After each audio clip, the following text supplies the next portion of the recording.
Hi everybody, just wanted to send a quick shout out of thanks to iTunes user Curious Art for writing us an awesome review on iTunes and giving us 5 stars. Thank you so much. And to wish everyone a very happy new year. Hopefully your 2018 was great, and if it was, hopefully 2019 brings more of the same, and if 2018 wasn't so awesome, then hopefully things turn around next year. Thank you so much for listening in and writing us your emails and leaving us reviews and ratings and generally just being awesome. And we look forward to chatting with you more over the coming year. Thanks.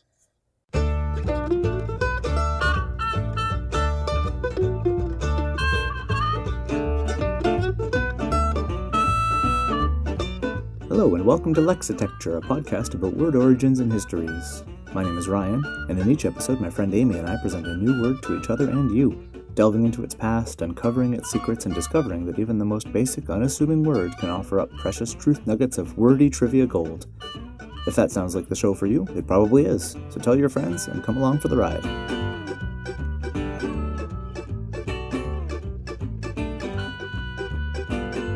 Today's episode, Hogmanay organ.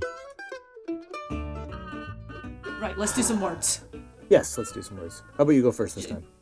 Okay, I was going to say how about you go first this time, but I possibly beat you to went. it. I can't remember. Okay, so tis the season.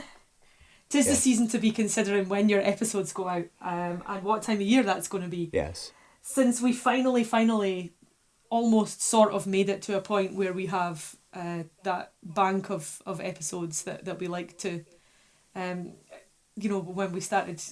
when we started recording, it was kind of, we recorded one a week, and that was how many we had to offer.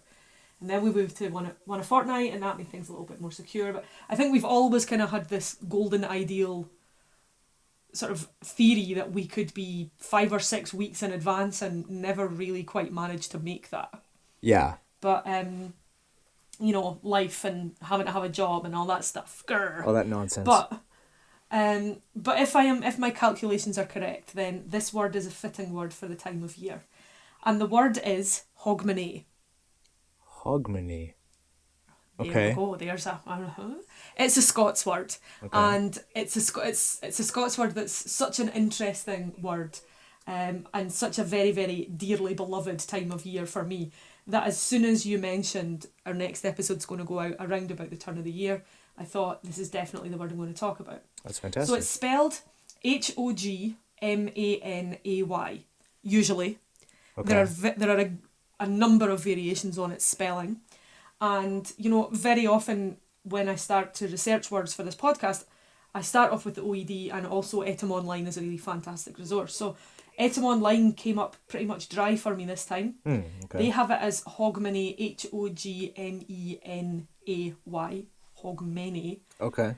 And they define it as, which is, entirely reasonable, the last day of December. Okay. And Hogmanay is quite simply what the Scots call New Year's Eve. Right, okay. Now, Wikipedia has a lot to say about this word, partly because, the Scots have a reputation for really celebrating this time of year, particularly bibulously, another word I love, and with a lot of good cheer and a lot of celebration. I think, as is the case in most cultures and most countries, wherever you go. But for some reason, people have really latched onto this notion that the Scots do Hogmanay particularly well. So I decided that I wanted to talk about this word the last time we recorded because of the time of year it was going to be. And then when I started researching, if I had a bell, it would be ringing. The etymology of the word is obscure. Oh, Hooray! Nice. Awesome. So there are so many theories about where Hogmanay has come from. Okay. Wikipedia takes you through quite a few of them. And what is interesting, we've talked about this before, the OED is a little bit more straight-laced and sensible about this. Now, I don't believe in As this always. particular case, although, it is absolutely the authoritative text on the English language, I don't know that their take on the word has particularly any greater authority than anyone else's take on the word, really. Right. The meaning seems to have stayed relatively stable, although I'll explain about that as I go through. So, some of the suggestions that Wikipedia has. The earliest proposed etymology comes from the 1693 Scotch Presbyterian Eloquence, which is a very, very stern tome indeed, from what I can find out about it. It sounds They like held, as it says in Wikipedia, they held that the term was a corruption of the Greek Iamena, or holy month. Okay. The three main modern theories derive it from a French, Norse, or Gallic root. Now, please pick me up on this because I get it wrong every single time. You probably don't know, but at least I can try and be consistently right or wrong. So, Gaelic, the language spoken in some parts of Scotland, spelled Gaelic, is part of the Goidelic group of languages. This is a word that was new to me when I started to research this word. So, Goidelic or Gaelic languages include Irish Gaelic, Scots Gaelic, and Manx, which was spoken on the Isle of Man. Manx it kind of died out at the end of the 20th century, but they've been trying to revive it. Now, the consistently wrong or right, that what I'm talking about here is, I'm reasonably sure that when you're talking about the Irish Goidelic language, you say Gaelic, and when you're talking about the Scottish one, it's Gaelic. However, the pronunciation of either of these languages is to me a mystery. Sometimes it seems as though they've just slammed in all the consonants just to see what would happen. And it's very, very common to look at Gaelic phrases to attempt a pronunciation and then to hear the phrase and realise that you weren't even close to being close. Yeah. I feel like most of the consonants floated away from Hawaii and the Polynesian languages and then washed up on the shores of Ireland and Scotland, and you guys just took them all. That's a rather lovely theory.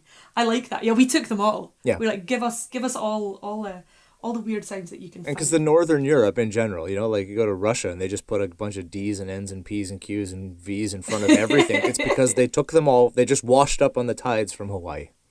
That's my theory and I'm sticking to it. I like it. There's a PhD in there somewhere, Ryan. Somewhere in there.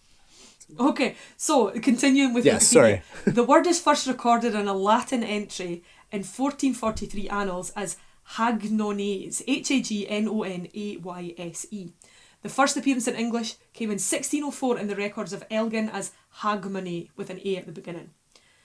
Other spellings in the 17th century include Hagmena, Hagmena, Hogmanay Night, Hogmynae, and Hagmanay, Hagmane. Again, some of these are coming from that Scotch Presbyterian eloquence book. There are so many different spellings. Hit up Wikipedia if you're interested in this. And they generally look as though the pronunciation is much the same. We have things like Hanganay, Hangmanay, give me a second. Hoggeranoni from Shetland. Whoa, okay. Closer to Scandinavia than it is to Scotland, and often very much reflected in its take on language. Hoggernoe, and every variant that you can kind of think of. Now, it may have, however, come from French, and the Auld Alliance, as it's known historically, between the kingdoms of Scotland and France is, a very, very interesting point in history. So we liked the French much more than we liked our nearest neighbours, the English.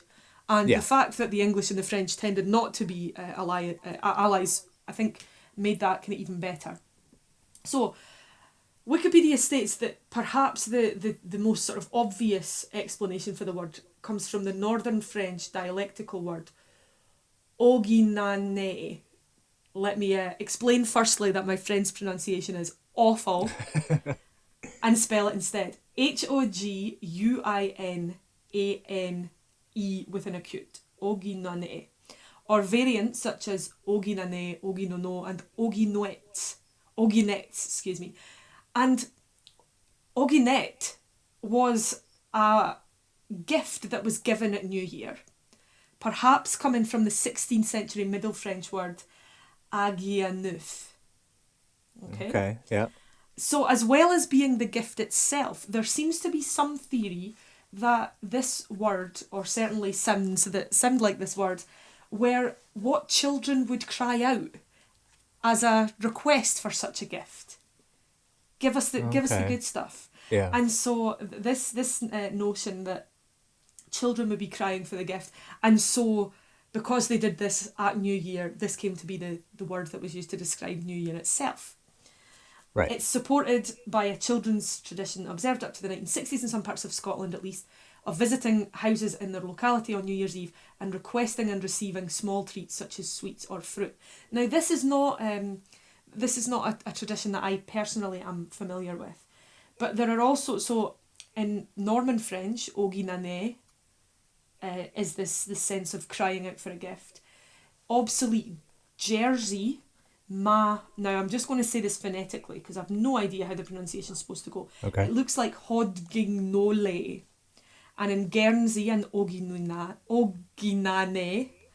and Laguignole, a door-to-door collection for the poor. Wow. So if the word comes from French, then it seems to be that this suggestion of "give me your good stuff" is the meaning behind the name that we now give the 31st of December. There are other suggestions. Aiguille-mener, which means led to the mistletoe or lead to the mistletoe. Agueux-mener, bring to the beggars. Okay. Aguillon-neuf, at the mistletoe the new year. Or l'homme est né, the man is born. Now, this is like, I feel as though folk etymology has invited me in and allowed me to draw up by its fire and warm my hands with this particular word, which is quite nice because you know how we love a bit of folk etymology. It's interesting. It made me think of the episode that we did on Yahoo, which was essentially, it was just as easy to determine Yahoo as a noise as it was to give it any particular meaning. Yeah. And the same sort of thing seems to be going on here. So in terms of the Goidelic or the Gaelic languages, we've got a report of a Manx New Year's song that begins with the line, "Tonight is New Year's night, Hogmanay," but the full text seems to have been lost. Hogmanay is followed by Trollala, which firstly made me think of the Trollolol meme thing. Right, yeah. And the sort of the most interesting thing I could find out about that seems to be that this is a kind of an exhortation song for hunters to try and ward off trolls, which I think is quite pleasant. It's nice. I don't know. I don't know if that's true or not. I don't know that there's particularly any great way to figure it out.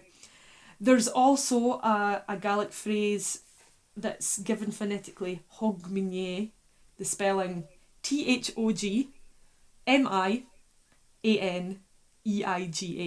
which apparently means "I raised the cry." It resembles Hogmanay in pronunciation, and Wiki says it's part of the rhymes traditionally recited at New Year, but it's unclear if this is simply a case of folk etymology, unlike all the other stuff, which is clearly absolute Bible truth. Yeah, right. Yeah. So yeah, we get this really interesting kind of best guess etymology going on. We also have some possible Norse theories. Okay. And Hogmanay Trollolay, give us of your white bread and none of your grey. Oh. Which is a quite pleasing. So this invokes the hillmen or elves and banishes trolls into the sea. So that's what this little song is supposed to mean. Now, interestingly, Icelandic has the hillmen as hogmen, or in Anglo-Saxon, hogmen. So it's not, it's not entirely impossible that the hogmen could have something to do with this. But it may well just be that they don't want trolls to come too close to them. Well, and that's understandable. Yeah. Now, I feel like I should add in my own, my childhood etymologizing. I suppose this should be taken as a sign of the sort of adult I was going to grow up to be. So when I was a little kid, Hogmanay was a big celebration in my family, particularly on my dad's side of the family. And we would go to my grandparents' house. Now, when I was a child, my grandparents lived in a very small one-bedroomed house. It had a living room, a bedroom, one little bathroom and a tiny little kitchen. The party that happened at Hogmanay numbers regularly exceeded, I would say, 40 to 50 people. Wow. And somehow we all just fitted into that little space. Yeah, you just cram in when you need to. Yeah, we just managed it. So, large Catholic family, hundreds and hundreds of people. And Hogmanay for me was synonymous with the the cheese sandwiches that my granny used to retire into the kitchen to produce. Cheese sandwiches and spam, and sometimes cheese and pineapple on cocktail sticks. The most 70s of British That's orders you fantastic. could possibly imagine. Absolutely. Do you do that in Canada? Is that a thing that's travelled? I mean, maybe cheese it's just an entirely 70s. Little a cubes pretty of natural cheese. hors d'oeuvre thing. Yeah, little cubes of cheese. But the cheese and Cubes of pineapple combination cheese, and the cheese cheese spam and never really pine- caught on here. Oh, I'm glad of that. I don't feel like it ever should have caught on anyway. But there we go. So the classic, the trifecta of Hogmanay snacks, a cube of cheese, a chunk of pineapple, and a little silver skin pickled onion. Okay. Those are the things that are put out with a little pile of cocktail sticks next to them, and you stab at the pickles, the cheese, and the pineapple. Yeah. And I don't know, as a kid, like that. in fact, as an adult, I never ever ate them as a combo. I always just ate some pickles, ate some pineapple, and ate some cheese. Yeah. But nonetheless, that's one of the things that sticks in my head. The other thing that was a real celebration and a really big part of Hogmanay for me was my dad and his friend Billy, who's also married to my dad's cousin. They would get their guitars out and they would sing, and everyone would sing, and you would hear a bewildering array of songs. And there were some people who had their own song that they always, every single time there was a party, they would sing that song. So Yeah. music and people and family and celebration all were very intermingled for me as a kid. And I first got interested really because when I was a little girl, I thought that watching my dad sing at Hogmanay was just magical, and I always wanted to sing like my dad. That's So that's fantastic. kind of where I got into music and being interested in singing and songs. And, Yeah. and these days, I've done a lot of musical things throughout school and various other pursuits, but there's nothing I like better than sitting in a circle and trading songs with people. That's my favourite. It is pretty fantastic. And I think that's what it kind of comes back to. But also, as a kid, this word Hogmanay was completely alien to me. I'd never heard it before. It was only ever used at that time of year and by these people. And in Dundee, given that Scots accents vary quite often, Yeah. although it's spelled Hogmanay, and I believe at some point I've read sort of etymological guesses that make the connection with hogs and pigs. I didn't find Yeah. anything about that in my research. I might be making it up. But it was always pronounced more Hogmanay. Okay. Hogmanay. And I found this very, very odd because I assumed, which seemed natural enough to my little childhood brain, I assumed that it was called Hogmanay because everybody hugged. Right. That's a natural It's thing New for Year, you to assume. when the bells, when midnight strikes and the bells go, everyone hugs and kisses, and that's traditional and I think, pretty much universally. Yeah. But the word hug wasn't really a word that was used a great deal. We would say, give me a cuddle, rather than a hug. Oh, okay. Hug seemed like quite a North American word to use for the action of embracing somebody. So I was always a little bit confused at the fact that we didn't really say hug, but we said Hogmanay to describe the time of year where everyone hugged each When other. you did the thing, yeah. Yeah, of course, it wasn't until I was older that I realised that the word was not anything to do with hugs in any sense, however it was pronounced. And it wasn't until this week when I started to research it that I discovered that no one really knows why. And I quite like that because a time of year that I associate so much with tradition and family get-togethers and celebration. I think we do a lot of things at celebratory times of years and around about holidays that we don't really know why we do them. We know that we Yeah. do them, and we know that we love them, and we know that we want to keep doing them for many years to come. So, to this Hogmanay, make it a very, very happy one for you and yours, and to all the many Hogmanays to come. That's That's my fantastic. word. That's awesome. I like that there's enough of a unique and specific celebration that it has its own name. Because at least in my experience in Canada, and as far as I know, and generally in North America, obviously there are celebrations and people have parties on New Year's Eve, but it's like Christmas Eve. It's like it's a forward-looking. It's sort of not its own thing. It borrows its celebratory nature from the day that's about to come, as Do you know opposed to what? being I've- its own party. I've just realised something quite significant about the story that I've just told you about my dad singing at Hogmanay. The party at my granny's house always happened on New Year's Day. Okay, I've yeah. conflated the two entirely. Hogmanay is New Year's Eve. Our family party was generally held It was on New Year's Day. first, but there, I mean, it wasn't out of the question that there would be singing on Hogmanay itself. Yeah. These days we do the same thing. We do it at my brother's house rather than at my granny's house.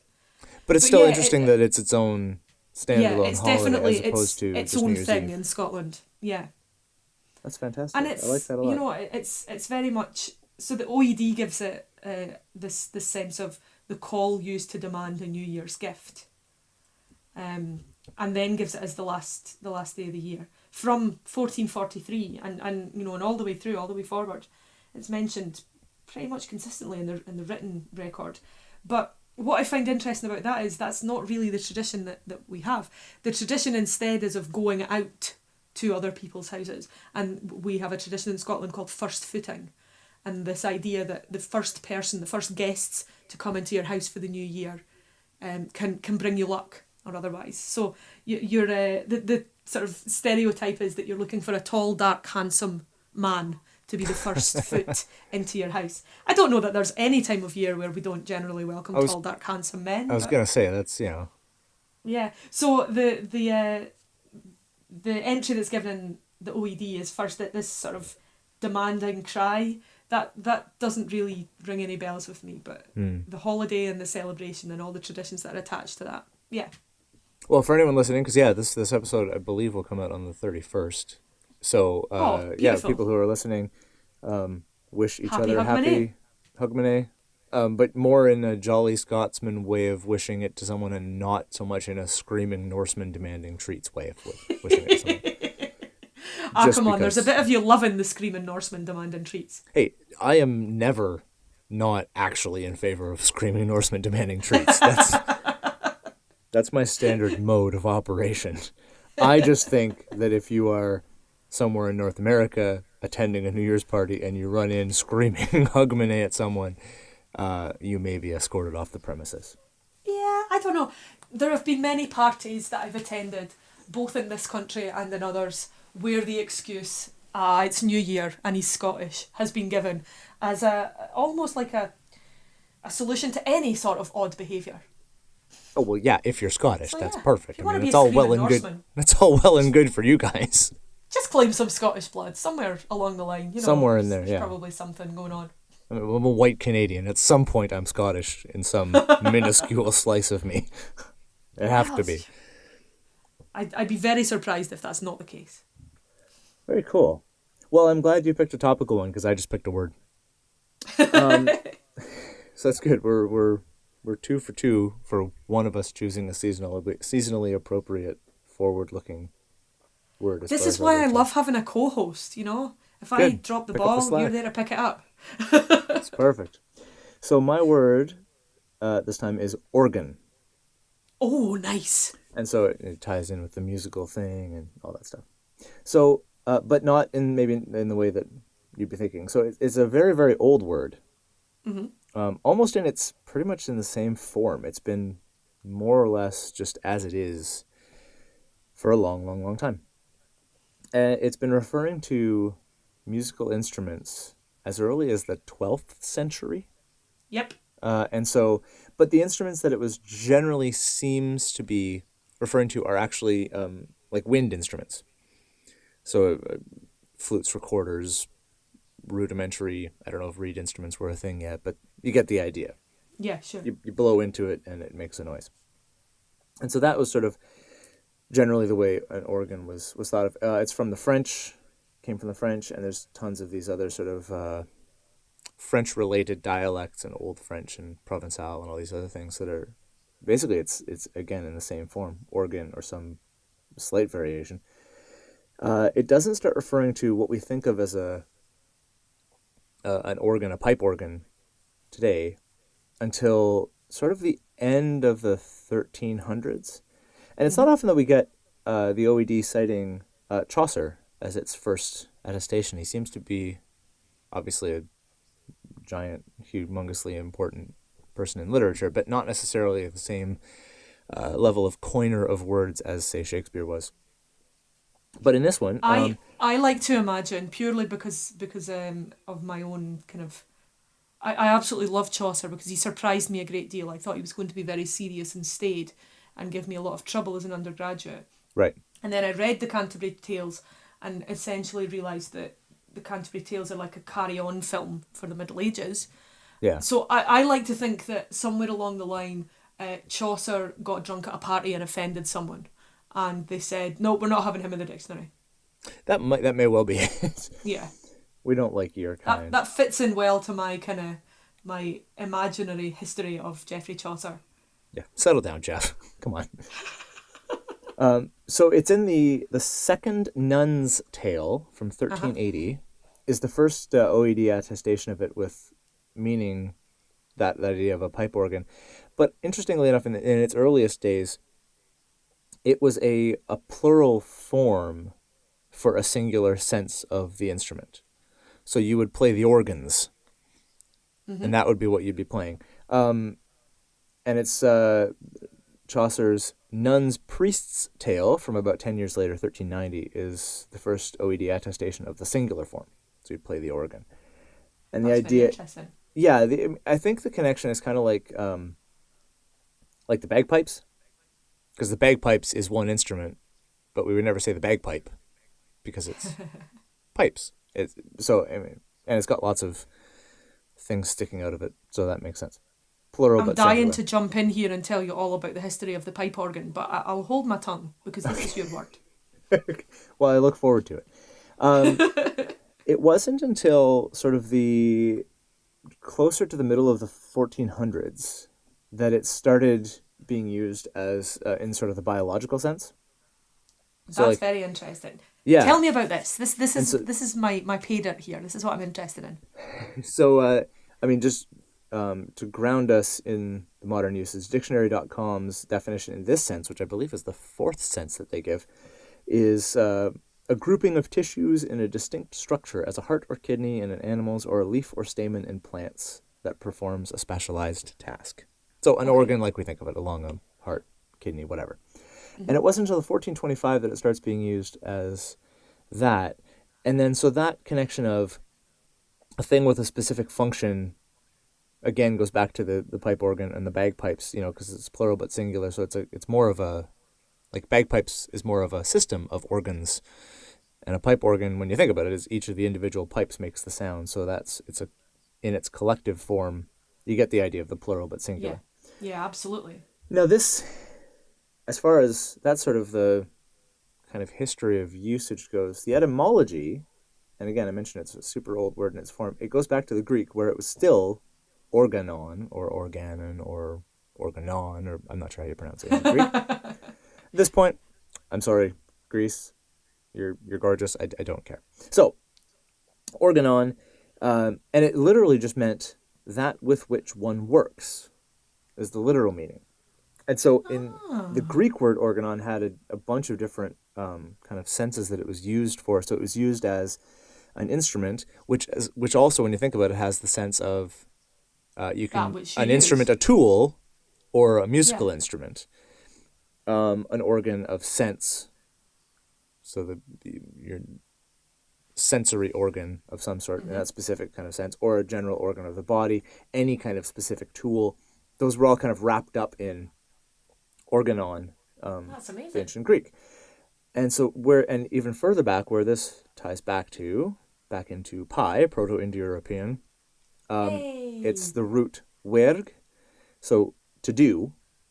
So the really simple, like all these pi roots are the very sort of concrete building blocks of language. So this one was to do. There are about 12 million cognates of where, aren't there? Tons of them, yeah. I mean, when you think about it, the one work is the one that's most closely related, right? To do, and werk, to work, seems like a fairly natural transition, which brings us back to the word we did a few episodes ago, boulevard, from bulwark. Yeah. And so that idea of that work and vard, that transition. If anyone is listening to this and hasn't listened to Kevin Stroud's History of English podcast, he put out an episode that was basically his talk that he gave at Sound Education. And Which he talks... I almost got up and spontaneously gave him a standing ovation, and he hadn't finished speaking, but it was so exciting that I almost couldn't control myself. Yeah, it's fantastic. It was great. It builds to a fantastic crescendo, so I'm not going to ruin anything for it, but he talks... No, this not is at all. this is a pi root that ties in with what he's talking about as well. But also words like energy, ergonomics, surgery, brilliant. all these other different kind of, these are all cognates that stem back to the pi root of werk, to do or to work. And so that's a brief rundown through organ, which I always like. I wanted to. This was one of the words that's been kicking around for a while in my brain, because I've never really been clear on the relationship between music and biology in this particular. Like, how did this one word come to mean a musical instrument in churches that Amy has played forever versus the thing that keeps your blood pumping? And now I know. I Is it the thing that happens, the thing that does a thing? I absolutely love that. You've made it make so much sense, because I wasn't aware that an organ referred to a flute or a pipe. But you're quite right. You know, if you happen to be fixed to wander into a church and have a look at their organ, generally the facade of an organ pipe box, you'll be able to see some pipes arranged along, depending on how the organ's set up, you'll be able to see some of the pipes. And it's kind of like, we have a pipe organ in here is our advertising kind of thing. But obviously most of the pipes are not on show. And when you go to, for example, tune an organ pipe, it usually involves getting dusty and climbing up ladders and going underneath floorboards and behind walls and things like that. Some of them are a bit more accessible than that, but generally speaking, churches don't have tons of spare space, so you get dusty. But you can literally take an organ pipe out of the stand where it's housed, and you can blow into one end of it with your mouth, and it will make a pooty sound like a recorder or a flute, which people find very unexpected, because they assume that this vast edifice is more complicated than that. And I mean, organ design is a world unto itself. I'd be very surprised if there isn't a podcast out there dealing with that, and if there's not, then that's a huge gap in a fairly specialised market, but one that's very interesting.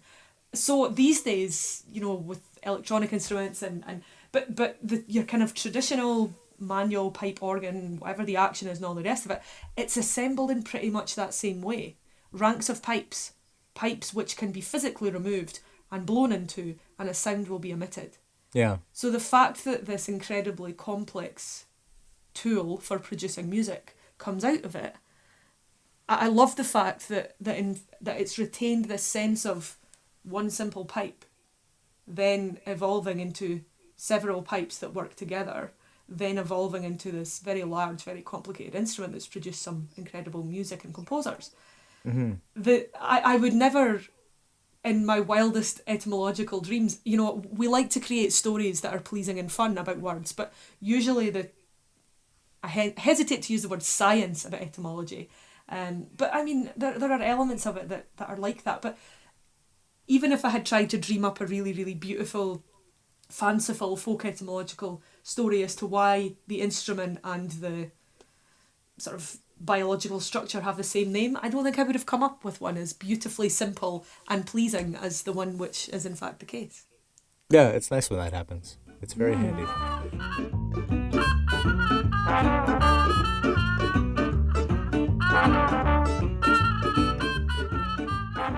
That's it for another episode of Lexitecture. If you like what you've heard, please spread the words. Follow us on Twitter and Facebook by searching Lexitecture, Lexitecture, and find us on our website at lexitecture.com. We also love hearing from you, so if you've got a word you'd like us to look into, a tasty bit of trivia to share, or anything else you'd like to tell us, drop us a line at words@lexitecture.com. Talk to you next time. Bye.